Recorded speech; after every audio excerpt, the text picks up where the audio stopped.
y la gobierna con la inteligencia. Entonces, pues es justamente lo que buscará Le Corbusier.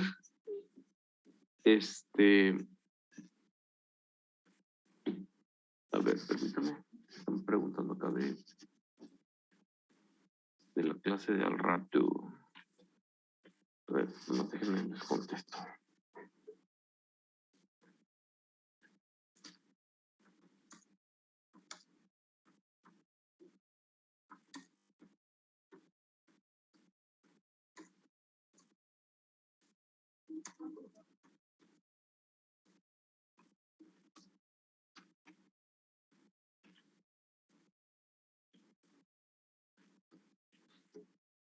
Ahí está, perdón. Es que me mandó un mensaje el concejal de la clase que sigue y ya le contesté.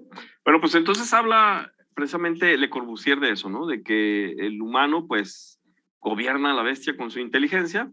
Sin embargo, bueno, aquí hace una crítica al final. Bueno, vamos a seguir leyendo. Su inteligencia erige normas que son efecto de la experiencia. La experiencia nace del trabajo. El hombre trabaja para no perecer, para producir, para producir hay que tener una línea de conducta. Hay que obedecer las reglas de la experiencia. Entonces, pues se supone que el hombre en su infinita sabiduría, pues domina la técnica y por lo tanto, pues es un ser superior, al menos al animal, al burro, al que traza los caminos. Sin embargo, bueno, sigue aquí, hay que pensar por anticipado en el resultado. Y aquí, a diferencia, pues el burro no piensa en nada más que en dar vueltas. Entonces, hace esta última afirmación, la cual cuando lo leí la primera vez, me llamó mucho la atención, pues que, o sea, te hace pensar o reflexionar respecto a cómo se hacen, o sea, quién determina la forma de las ciudades. Pues bueno, aquí nos da un poquito la respuesta y dice, el asno ha trazado todas las ciudades del continente, incluso París. Bueno, lo menciona porque pues él se hizo francés, incluso París, desgraciadamente, ¿no? Bueno, vamos a ver otra imagen, pero vamos a recordar antes lo que habíamos visto previamente. Obviamente va a ser un poco diferente, pero se correlaciona. Habíamos visto esta ciudad que no tenemos contexto de dónde es, ni de cuándo es, ni por qué está sucediendo lo que sea que esté sucediendo. Pero bueno, vemos un caos vehicular y vemos algo raro porque de este lado la dirección es en este sentido y ya hay vehículos metidos en otro sentido. Entonces, pues algo está sucediendo, que esta calle está vacía, pero esta está saturada. Vemos muchos carros, pero muchísimas más motos. Vemos mucho transporte público, muchas personas caminando entre los carros y transporte de carga, pues movido por las propias personas, o no sé si esto más bien va a ser como un tianguis, ¿no? Parece un tianguis. Tenemos el tianguis, las personas, el transporte, las personas, el transporte, el tianguis, y nomás no se le ve forma a esto, ¿no? Casas por acá, líneas de postes, pero no se ve el fin de esto. A ver, en el chat. Así se ve Tepito. No lo dudo. Pero es la India. Luego, ¿cuáles son los problemas de tránsito? Acá está en la India. Aquí vemos una sobresaturación o una saturación de transporte tipo motocicleta, ¿no? Bien, pues vemos mucho movimiento, muchísimas motos y poco orden. Bueno, pues, Guadalajara no se queda atrás. Esta foto es de ya hace bastante tiempo, unos 5, 7 años. Y pues vemos que en todos lados se cuecen habas. Ahí está. Este es el que platicamos de Sao Paulo, un congestionamiento que duró varios días y la fila tenía hasta 200 kilómetros de largo. Bueno, platicamos acerca de los problemas Y bueno, lo que mencionábamos era que esto no es el problema, esta es la consecuencia del problema. Y andamos platicando pues acerca de justamente de lo que ocasiona el problema y las causas del problema. Ahí estuvimos pensando en el salón y estuvimos anotando. Hugo nos hizo el favor de anotar ahí las cosas en el pizarrón. En algunas cosas coincidimos, en algunas otras cosas no. Recuerdo que mencionaron la sobrepoblación. No recuerdo cuáles otras, pero bueno. Pues técnicamente el autor, Cali Mayor, que es el que mencioné ahorita al inicio, él menciona que los problemas de tránsito se pueden pues circunscribir en estas causas. El trazo de las carreteras, que hablaba de ello Le Corbusier. El trazo urbano actual, que es la forma propia de las ciudades, la ubicación de la industria, la ubicación del comercio, la ubicación de las zonas económicas, la ubicación de las zonas residenciales. A eso se refiere con el trazo urbano, ¿no? Luego, el progreso del vehículo de motor, cómo ha ido evolucionando, y es lo que yo les mencionaba. Perdón. Es lo que yo les mencionaba respecto a que también un poco tendrá que ver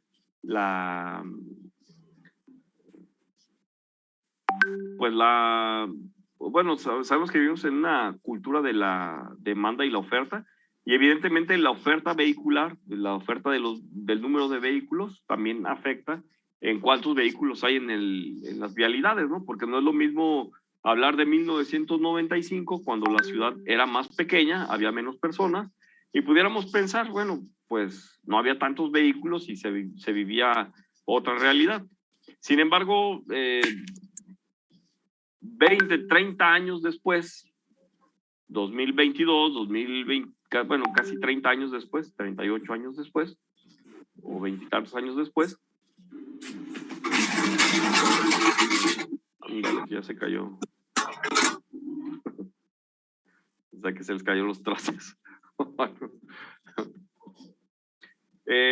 Pues 20, 30 años después, la ciudad ya no es la misma. Sin embargo, muchas calles o muchas vialidades pues ya no pueden ensancharse ni pueden incrementar su capacidad vial. Entonces, pues la ciudad tiene que adaptarse y pues tiene que sufrir modificaciones para poder pues atender esa nueva demanda que está pues adscrita pues a lo que es el progreso del vehículo del motor, ¿no? Que es la oferta y la demanda, pues, pero eso hablando de mercado. Sin embargo, también incide la oferta del parque vehicular, ¿no? Y también un poco la cultura de consumismo. Hay veces que el carro lo usan hasta para ir a la tienda que está en la esquina de la casa, pues habrá veces que pues se hace un abuso, pues, ¿no? Del uso del vehículo. Quizás es más cómodo, pero no siempre es la solución. Bueno. Entonces, tenemos la demanda vehicular y la oferta vial. La demanda vehicular, pues, es la cantidad de vehículos que están circulando por las vialidades, y la oferta vial es el espacio que existe para atender esa demanda vehicular, ¿no? Bueno, en teoría, esos serían las causas que generan los problemas que vimos en las imágenes anteriores.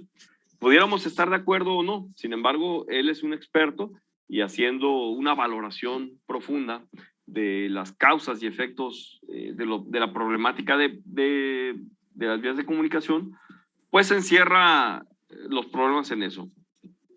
Trazo de carreteras, trazo urbano, pues el progreso del vehículo y el motor, o sea, las velocidades de tránsito son diferentes a las de hace 20, 50, 70 años, ¿no? Obviamente. 20, 30, o sea, con cada década se tiene un avance tecnológico automotriz que también pues somete a circunstancias diferentes la infraestructura vial existente, lo cual pues cambia también las reglas del juego, que se tienen que adaptar a lo que hay. Bueno, pues estas serían las causas que propone Cali Mayor, así se apellida, pues el vato, no me acuerdo del nombre. Pero bueno, estos serían los problemas, las causas de los problemas que vimos en las imágenes anteriores. Bueno,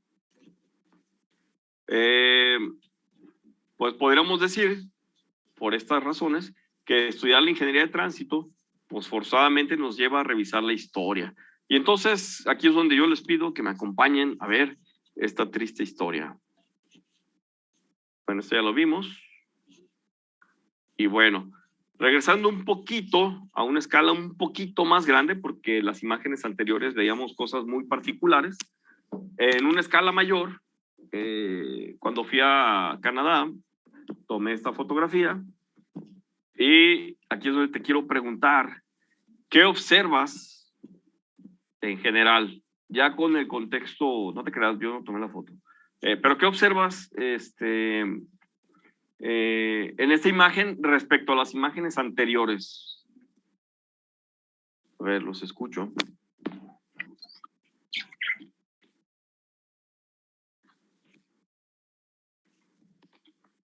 Ok, áreas verdes, yo no diría poquito más, yo diría hay áreas verdes porque, bueno, aquí se alcanza a ver zonas arboladas.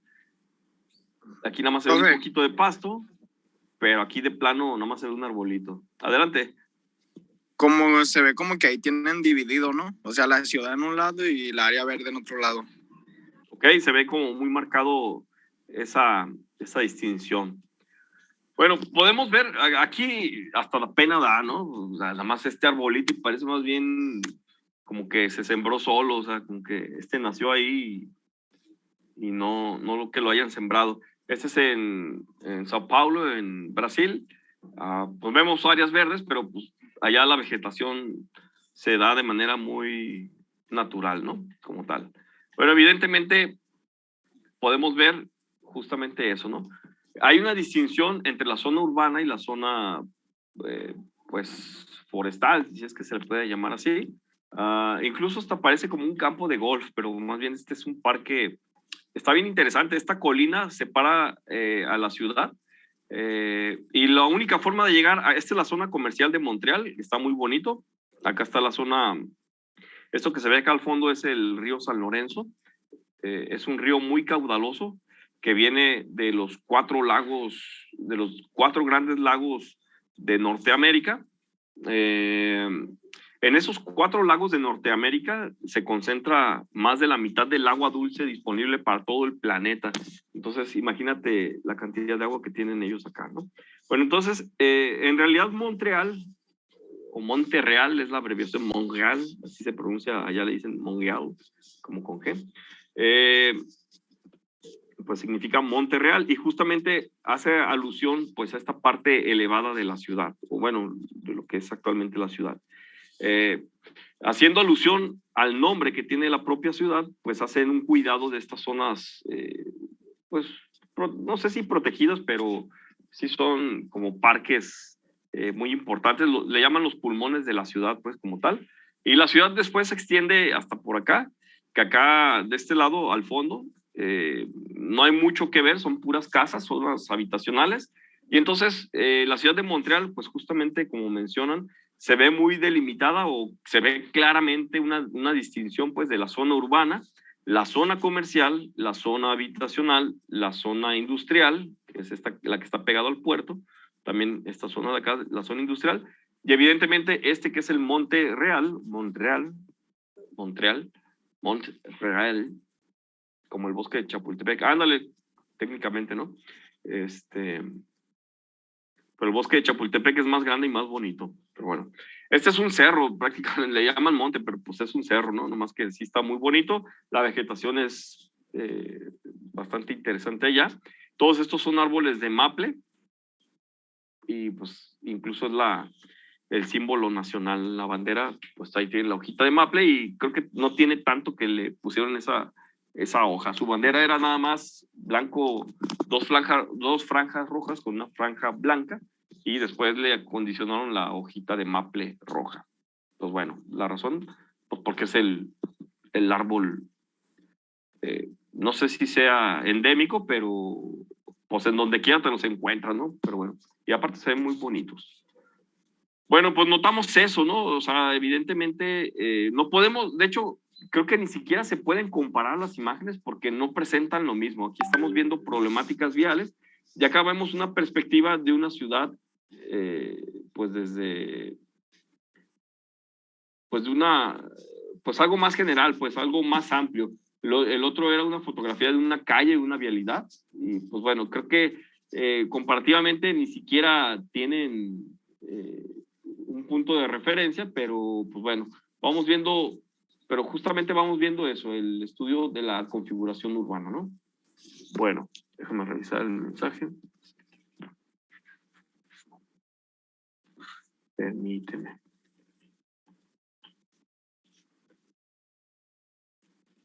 Ay,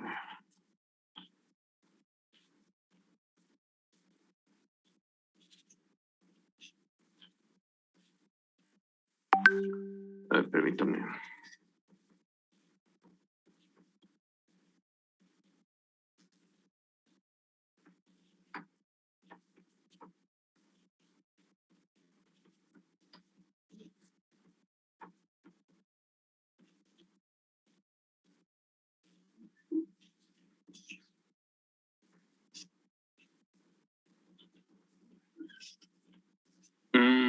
Perdón, ¿eh? Seguimos acá. Bueno, pues justamente, y además esto se relaciona un poco con la materia de geomática, porque pues en geomática vamos a hacer un estudio más avanzado de las ciudades, de la configuración urbana, pero es importante visualizar,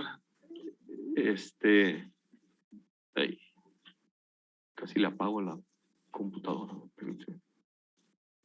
A ver, voy a cerrar esto porque me está distrayendo. Ahí está.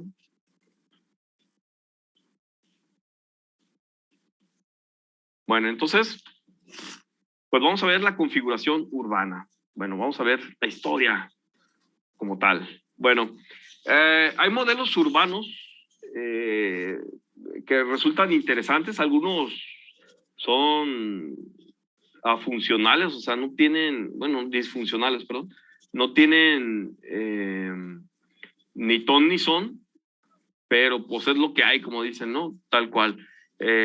No sé si alguien me pudiera ayudar a, a comentar esto. Eh, bueno, son modelos propuestos o estudiados o clasificados por algunos autores, en este caso es Tunen y Burgess. No sé si alguien me pudiera ayudar a interpretarlo, es este de acá, le llaman modelo concéntrico y acá abajo, bueno, si te fijas viene enumerado y acá abajo indica qué es lo que representa cada número. CBD es el centro barrial de distrito o centro de distrito, como el centro histórico, incluso puede ser, ¿no? Bueno, no sé si alguien quisiera hacer esa interpretación. Sí, adelante.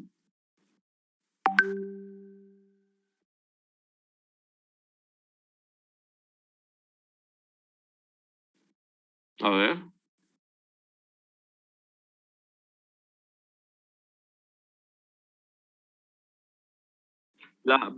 Perdón, perdón que te interrumpa. ¿Como la vida o los aspectos de la persona o cómo?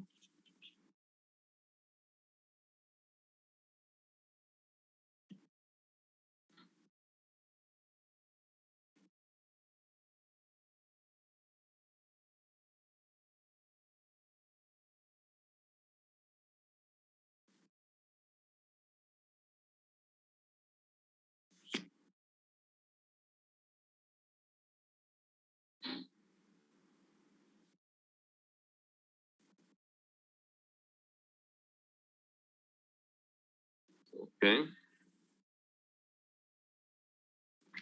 Sí, pues de hecho,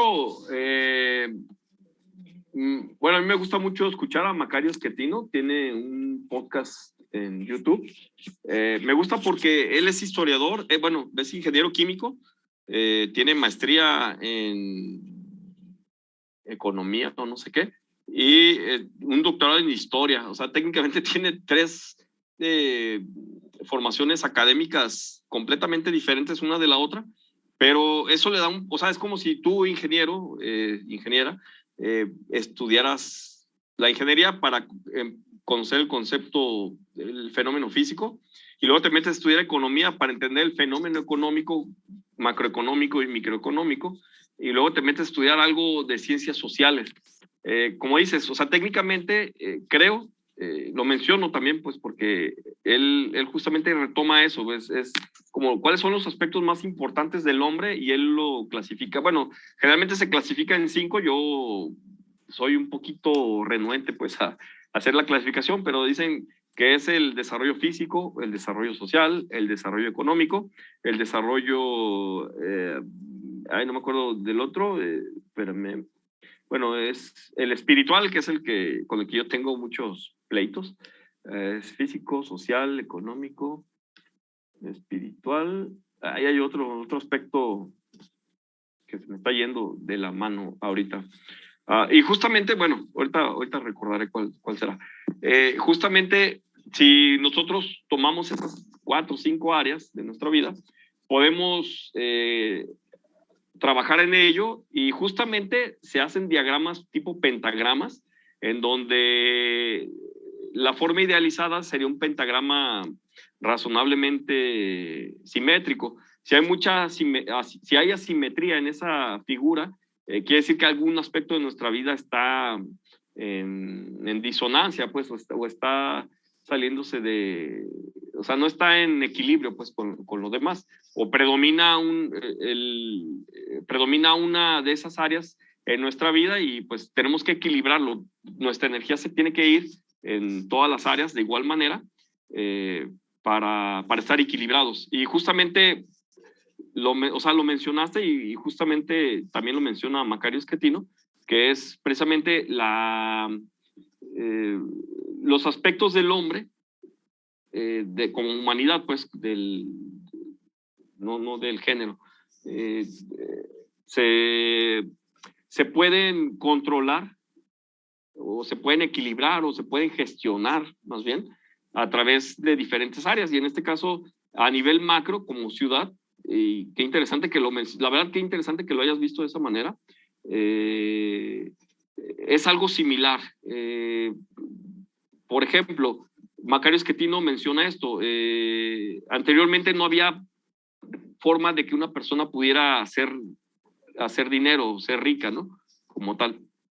En Holanda, en la década, en el siglo XVIII, según recuerdo, XVII o XVIII, se empieza a generar pues, el tan criticado capitalismo, pero pues es donde las personas pueden empezar a ser ricas, o sea, porque antes si querías hacer algo que dejara dinero, te lo quitaba el Estado o te lo quitaba la corona, ¿no? Donde había imperios tipo con reyes, pues, como tal. Entonces no había forma de generar riqueza, al menos no de manera personal. La riqueza era para la iglesia, para el Estado o para la corona.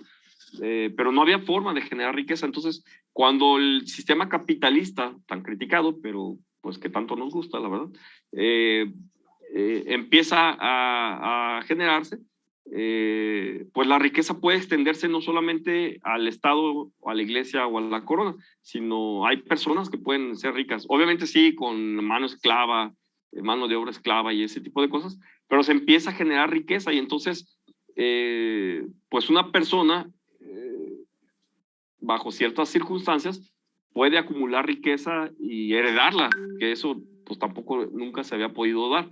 Entonces, eso pues propició justamente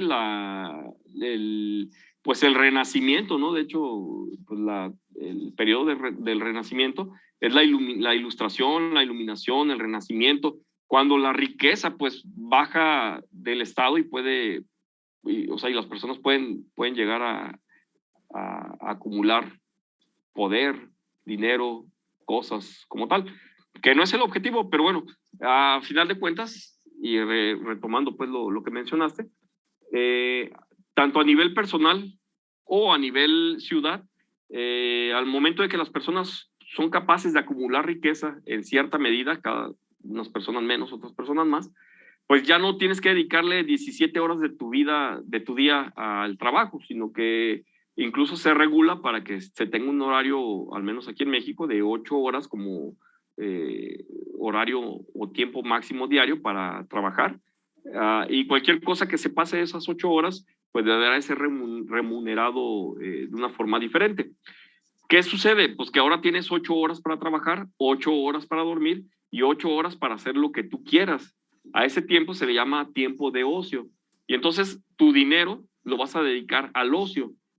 Entonces necesitas forzosamente, bueno, al menos para ser feliz, según las teorías históricas, las personas requieren un trabajo para ganar dinero, un lugar para descansar y un lugar para pasar esas 8 horas de ocio, 8 horas, pero sabemos que no, esas 8 horas diarias de ocio, de alguna manera. Y entonces la actividad económica más redituable actualmente, hoy ya en 2022 e incluso desde antes, pues es el ocio, ¿no? O sea, los espectáculos, por eso los cantantes ganan lo que ganan, por eso los artistas ganan lo que ganan, por eso los deportistas ganan lo que ganan, porque la gente está una tercera parte de su sueldo se lo están gastando en ocio.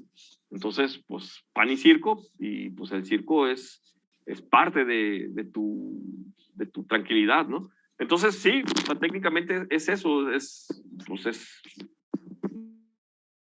eso, en donde, o sea, necesitas un lugar para trabajar, que sería la industria, ¿no? Necesitas un lugar para entretenerte, centros de actividades, el núcleo de la ciudad.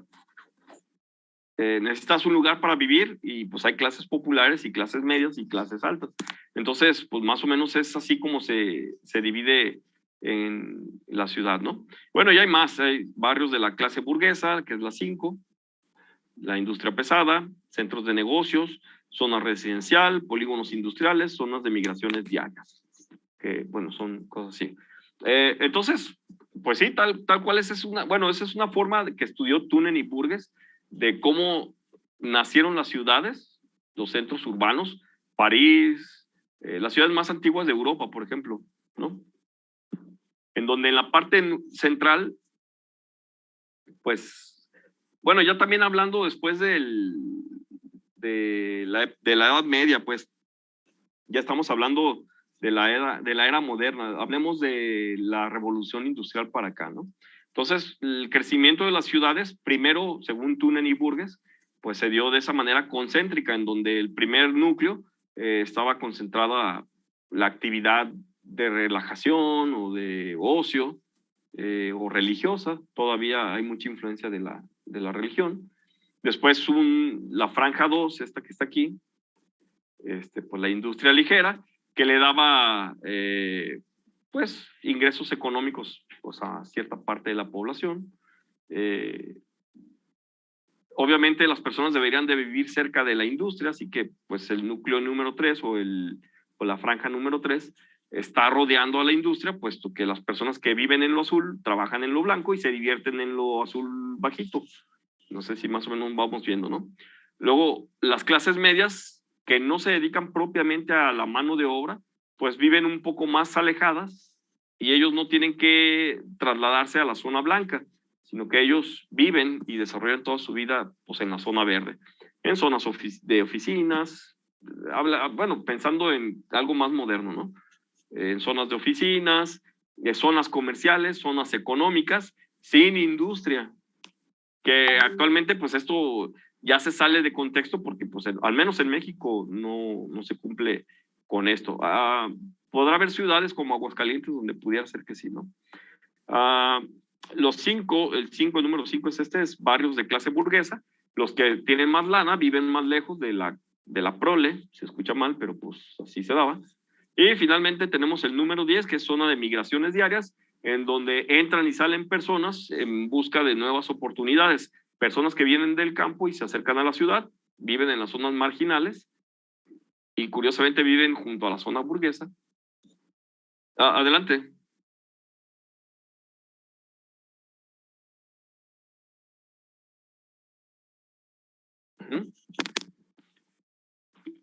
Sí, los cinturones de pobreza, correcto. Sí, hay un libro, es un libro no muy conocido y de hecho no es un libro muy bueno, pero me gusta mucho, es un libro muy modesto. Se llama La ciudad que construyen los pobres. Es de la Ciudad de México de la década de los 80, de 1980. Y habla justamente de eso. Este libro me gusta mucho. Te digo, no es un libro ni muy conocido, ni la verdad ni me acuerdo del autor, una disculpa. Pero justamente habla de ese fenómeno de la década de 1980, en donde la Ciudad de México dio un crecimiento como nunca lo había dado. De hecho, pues sí había crecido, pues de 50, 60, 70, pues era la capital del país, ahí estaba el dinero, ahí estaba la industria, ahí estaba el cine, allá estaba todo. Y todavía, pues, hay mucho, hay mucho centralismo, pues, en el país, ¿no? Pero en esas épocas, en esa época, era muy marcado y muy notorio pues que el que quería hacerla en grande tenía que irse a la Ciudad de México. Como en Estados Unidos, el que la quería hacer chido se tenía que ir a Nueva York. Pues bueno, te tienes que ir o sea, si quieres dinero, te tienes que ir a donde está el dinero. No te vas a ir al campo, porque en el campo no hay dinero, a menos de que tengas hectáreas o administres hectáreas muchísimas, ¿no? Entonces, a lo que me quiero dar a entender es justamente las zonas más lejanas del núcleo son los terrenos más baratos y es por lo tanto donde llegan pues las migraciones, ¿no? El que se va de esta ciudad para irse a otra ciudad, pues se migra y por eso dice zona de migraciones diarias, o sea, tanto entraban como salían personas, ¿no? Hay personas que están hartas de la ciudad, del bullicio y todo, y pues buscan un lugar más tranquilo o buscan una ciudad donde haya más dinero y pues se van. Y entonces pero llegan justamente a los cinturones de pobreza, como menciona Gess, que eran las zonas marginales, las zonas más allá de las zonas desarrolladas, y pues llegaban a dónde? A terrenos abandonados, a terrenos donde ya no se siembra. Las personas preferían dejar las tierras en cualquier parte del mundo, pues obviamente eso ya no se cumple, porque la plusvalía pues es tremendamente grande actualmente. Pero anteriormente, una persona que se iba a buscar suerte en otro lugar, abandonaba todo, porque ni siquiera tenían títulos de propiedad ni nada. Entonces, pues estar ahí o no estar ahí no te garantizaba la permanencia o la supervivencia. Pues entonces buscaban nuevas oportunidades en otros lados y esos casas, terrenos, lo que sea, quedaban abandonados y pues llegaban gente del exterior que quería vivir chido, se acomodaban estos, pues sí, con todas las incomodidades y todas las desventajas del mundo, pero ya estaban relativamente cerca del núcleo de trabajo, que es el 2, ¿no? Pero esa es la teoría de Thunen y Burgess. No sé si alguien tenga experiencia o conocimiento con alguna ciudad o algún lugar donde se pueda manifestar este crecimiento concéntrico.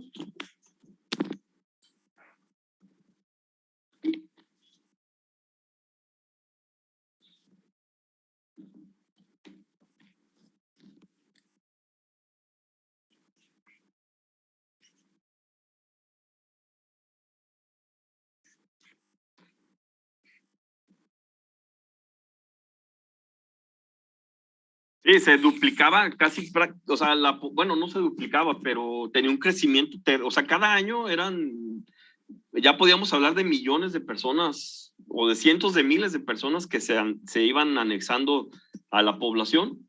Y lo curioso es que seguía bien, o sea, crecía la población, crecía la industria y por lo tanto había muchas vacantes. Entonces, muchas partes del país, eh, o sea, en esas zonas, bueno, tú nos puedes platicar de eso, que las personas que viven en esas colonias o en esas delegaciones o demarcaciones, no sé cómo se distingan, ¿de dónde son? ¿Son locales? ¿Vienen de fuera? Y si son de fuera, ¿de dónde vienen?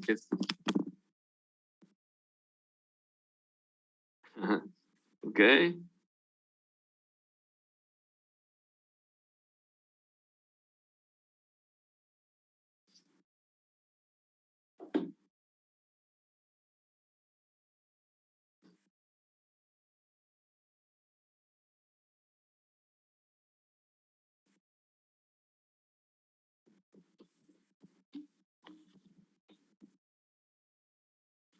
Ujú.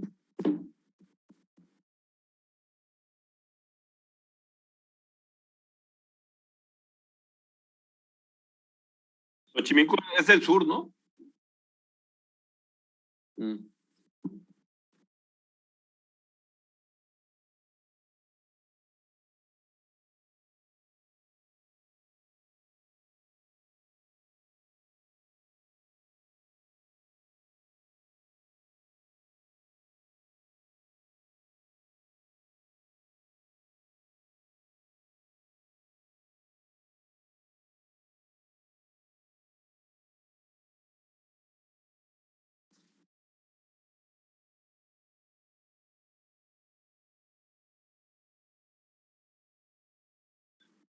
Sí. ¿Conoces el conjunto habitacional Miguel Alemán? ¿Sí, sí lo ubicas? Bueno, para los que no lo ubican, hay fotografías de ahí del conjunto habitacional. Bueno, ¿de qué tamaño es GES?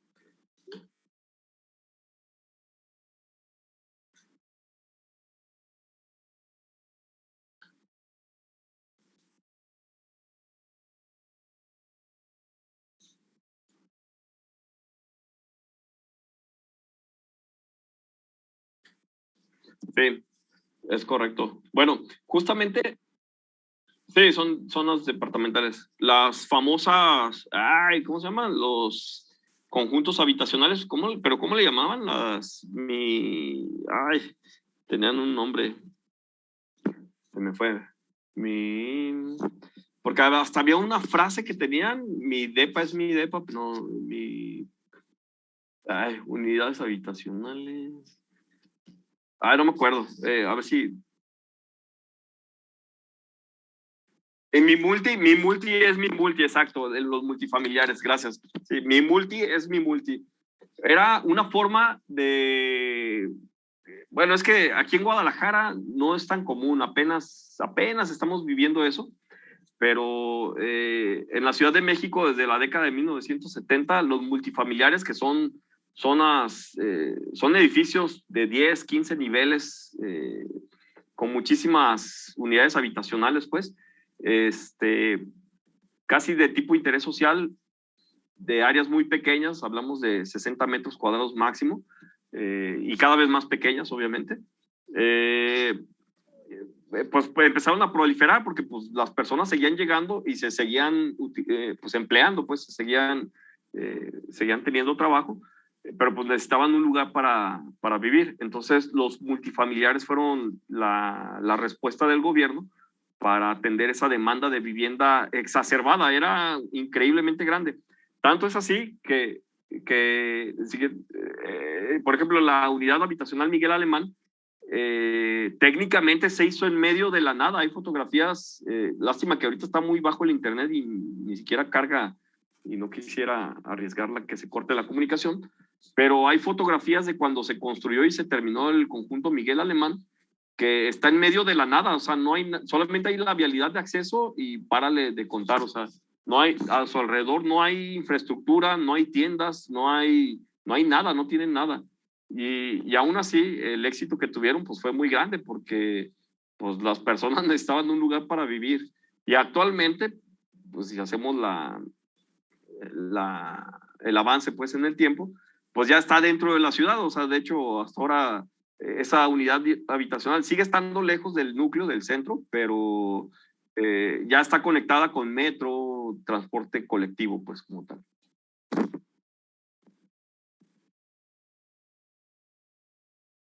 Mm,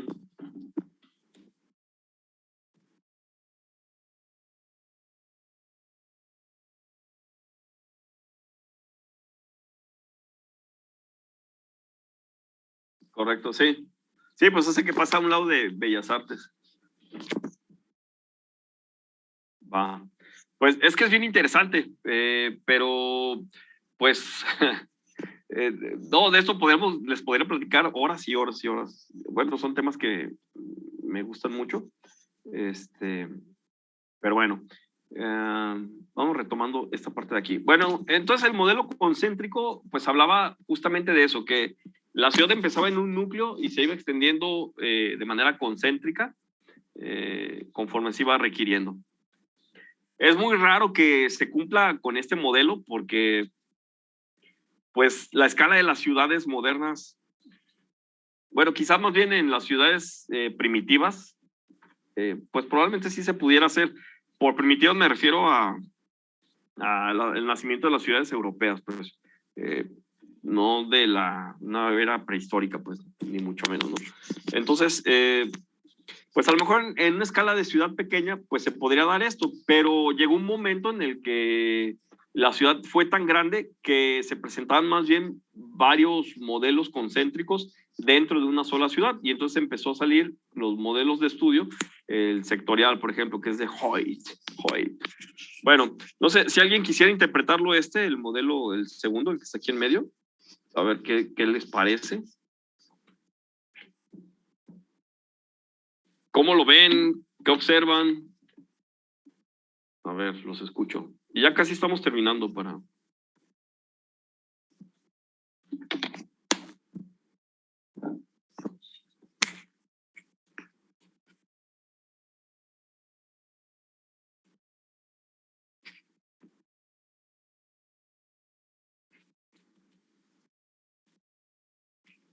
A ver.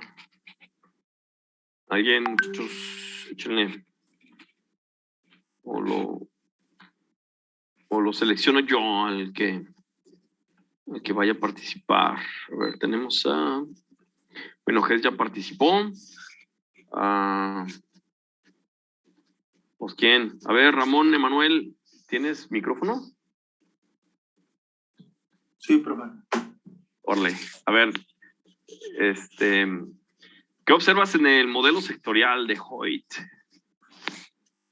Pues que no está como, ahora sí que como en un círculo están como más separadas ahora sí que las clases sociales, cada una de otra, pues. Están como más marcadas, como más marcadas. Ok. Los lugares.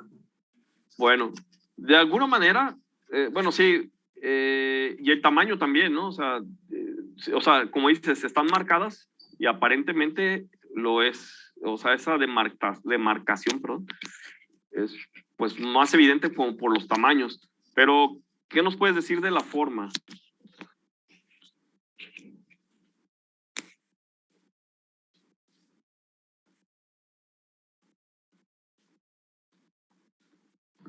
¿Cómo de la forma, profe? Sí, por ejemplo, aquí tenemos círculos o franjas concéntricas que van creciendo.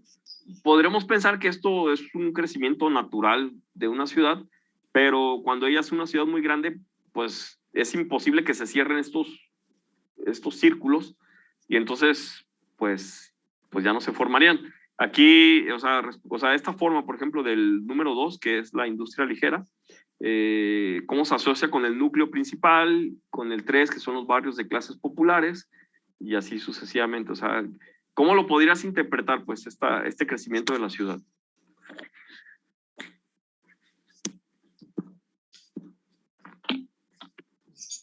Pues que se empezó desde el primero, pues ahora sí que de los centros de actividad, y ya se fue, en este caso se fue creciendo hacia atrás, no cerrándose el círculo, pues fue creciendo para atrás. Correcto. Va. ¿Con qué intención crees que haya sido? O sea, ¿por qué no creció alrededor del núcleo? ¿Por qué la industria creció, como dices, hacia atrás? Bueno, pensando que hacia la izquierda es hacia atrás. ¿Por qué mandaron la industria para este lado y no así de manera circular como este anillo blanco?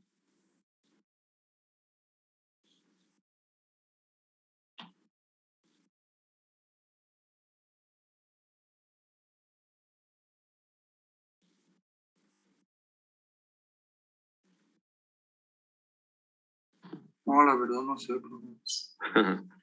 Bueno, puede estar asociado, podemos hacer nuestra interpretación, a final de cuentas, pues, o sea, no todas las ciudades son iguales y obviamente no todas las ciudades tienen los mismos modelos de crecimiento o las mismas trayectorias de crecimiento, ¿no?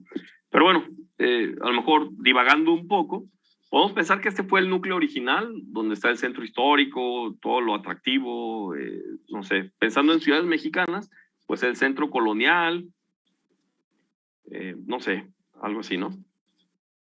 Después, evidentemente en el núcleo, pues vivía la burguesía, ¿no? Pero pues los burgueses no trabajan, así que necesitan gente que trabaje. Entonces tienes que generar una industria para que genere productos para hacer el intercambio económico, que es lo que genera la riqueza.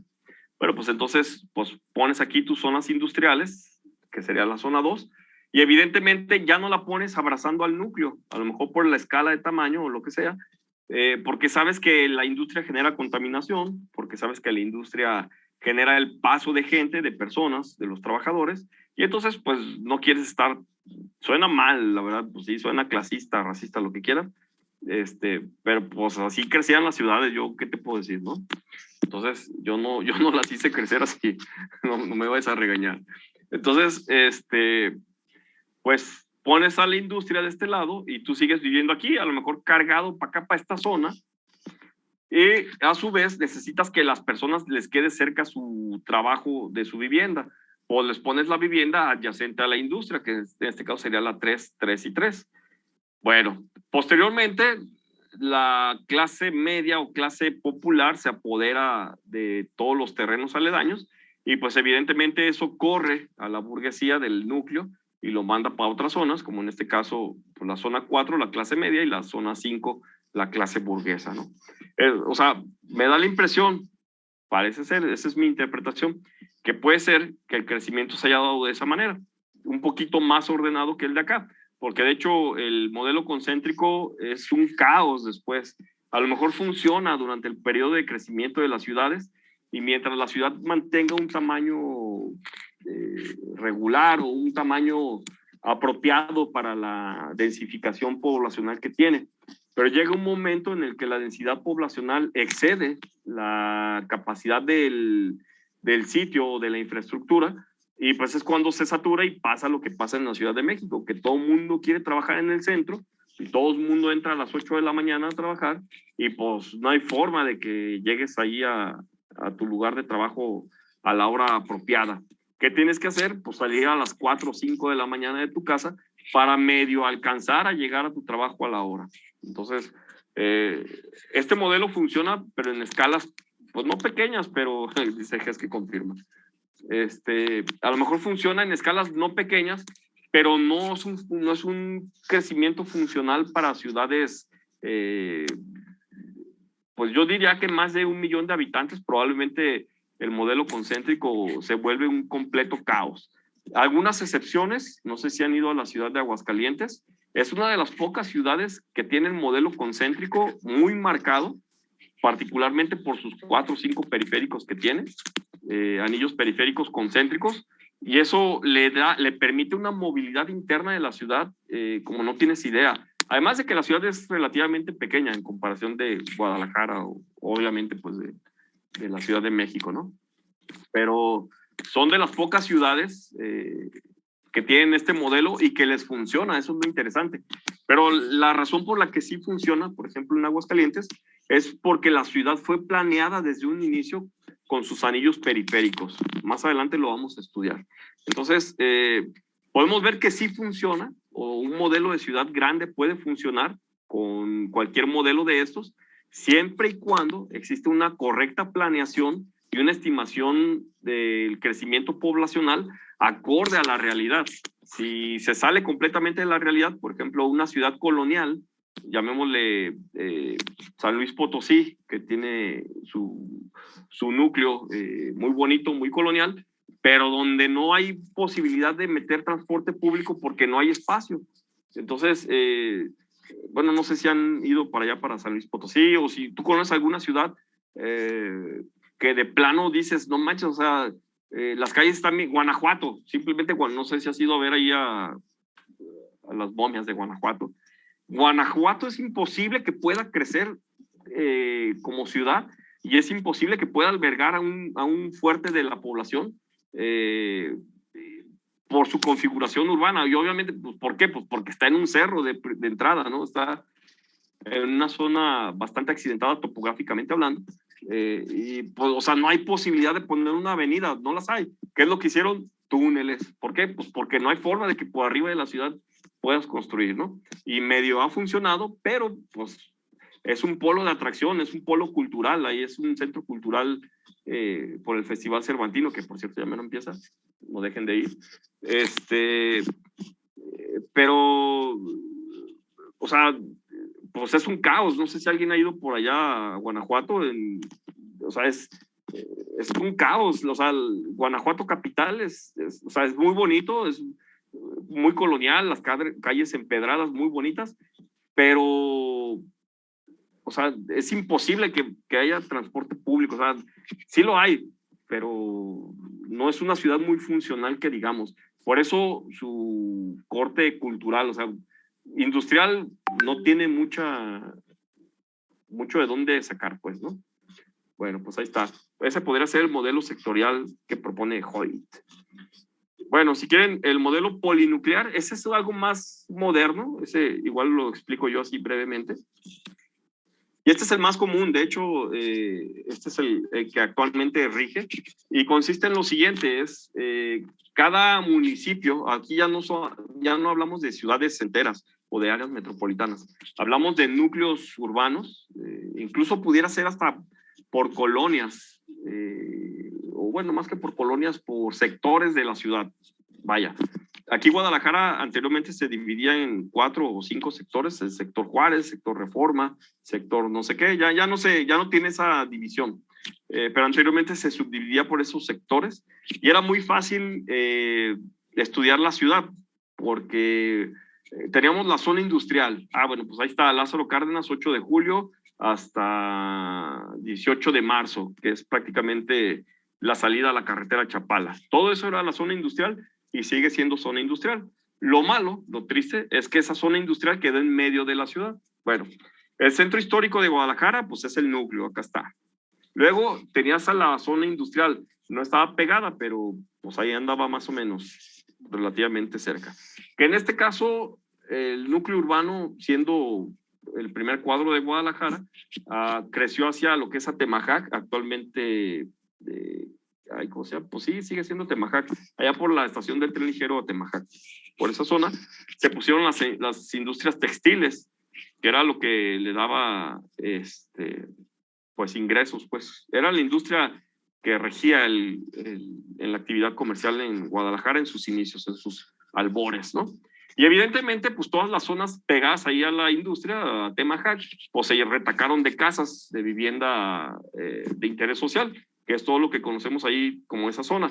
Aunque ahorita ya se gentrificó. Gentrificar es que las casas que anteriormente eran de interés social, son zonas muy caras ahora de vivienda, las personas migran hacia las periferias y entonces la gente de lana vuelve a regresar al núcleo y a ese fenómeno se le llama gentrificación, porque zonas pobres se hacen zonas ricas, pero expulsando a los pobres, pues suena feo, pero pues así es la cosa. Yo no inventé la palabra. Y entonces tenemos acá la clase media, en la zona 4, que es pues pues técnicamente todas las colonias que crecieron hacia acá, hacia 8 de julio, no sé, ahorita me estoy desviando un poco, Tlaquepaque, bueno, no sé, bueno, después hacemos el análisis espacial. Pero bueno, si te fijas, aquí más o menos se cumple con lo mismo. Tienes un núcleo urbano 1, necesitas la industria, pones el 2, para que haya la industria necesitas 3, vivienda para el trabajador, ahí está, vivienda 3. Luego los trabajadores se van haciendo ricos o van teniendo mayor posibilidad de adquisición, más poder de adquisición, se van a la zona 4, después los de la zona 4 o los que empezaron la industria se van a las zonas más alejadas, que es la zona 5. De hecho, esto no cambia. Si te fijas, es el núcleo urbano jala la industria la vivienda, la clase media, y la clase media jala la burguesía a las afueras. Pues pasa igual aquí en Guadalajara. La clase burguesa, y no sé si esté bien decirlo o no, pero pues bueno, es el Palomar, Santa Anita, el Cielo, Puerta de Hierro, es hacia las periferias de lo que era el núcleo de la ciudad. Entonces, pues vemos que este modelo es más interesante y es más replicado, al menos en las ciudades de aquí de Guadalajara, del área metropolitana de Guadalajara y posiblemente del país, ¿no? Y entonces aquí ya puede complementarse con otras cosas como la industria pesada, que esta sería ahora sí 8 de julio hasta Gobernador Curiel, que es una zona alejada del núcleo, pero cercana a la vivienda del trabajador. Centros de negocios, llámese Plaza del Sol, actualmente Zapopan, no sé. 8, zona residencial suburbana, llámese Tlajomulco. 9, polígonos industriales, El Salto, por poner un ejemplo. Y zonas de migraciones diarias siempre serán en las periferias, por acá. Bueno, pues no sé qué tal les parece estas teorías de modelos urbanos. ¿Realmente describen lo que sucede? ¿O más o menos?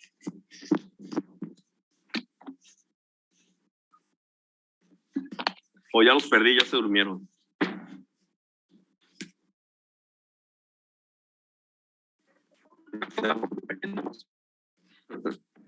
Bueno, pues voy a dejar de compartir pantalla.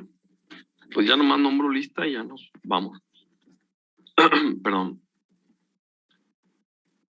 Déjame abrir el archivo.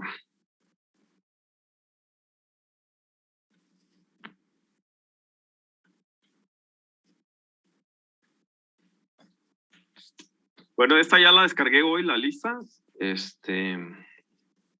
Entonces, ya van a estar todos los que tengan que estar.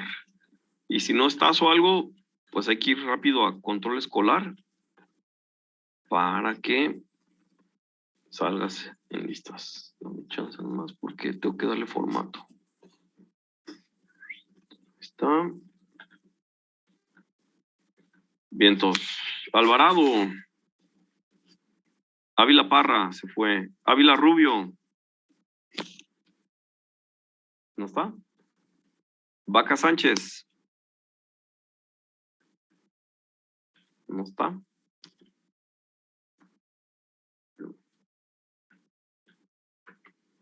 Vaca Sánchez no está. Barajas Hernández. Presente. Chávez López. Colunga. Presente. Díaz. Ahí está. Ahí voy. Díaz, ya quedaste. Estrada Contreras. Presente. Estrada Ramírez. Presente. González. ¿No está? Hernández Solís. Presente. Ok. Hernández Velarde. Lomas. Presente. Mayo. Mendoza. ¿No está Mendoza? Moreno. No está el Lugo. Ontiveros. Presente, profe. Y entonces, Pérez. Sí estaba, ¿no? Ah, en el chat. Ok, ya está. Peña. Presente. Soltero. Sí Presente. estaba, ¿no? Ahí estás. Ya estás desde el principio. Torres. Presente. Y Vázquez. ¿No está? Bueno, muchachos, pues por mi parte sería todo el día de hoy.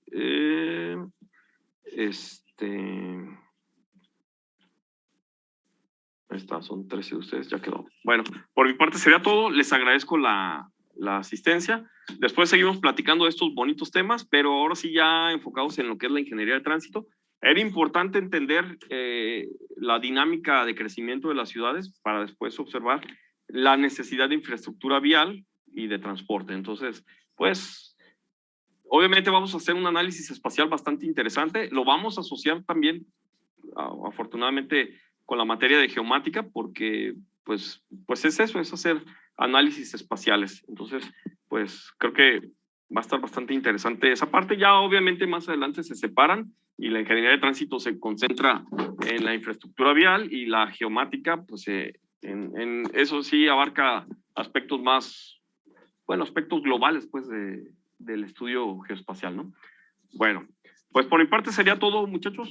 Me despido, que tengan muy buena tarde y nos vemos, pues, cuando nos tengamos que ver, ¿no? No tengo el horario aquí a la mano. Que tengan muy buena tarde.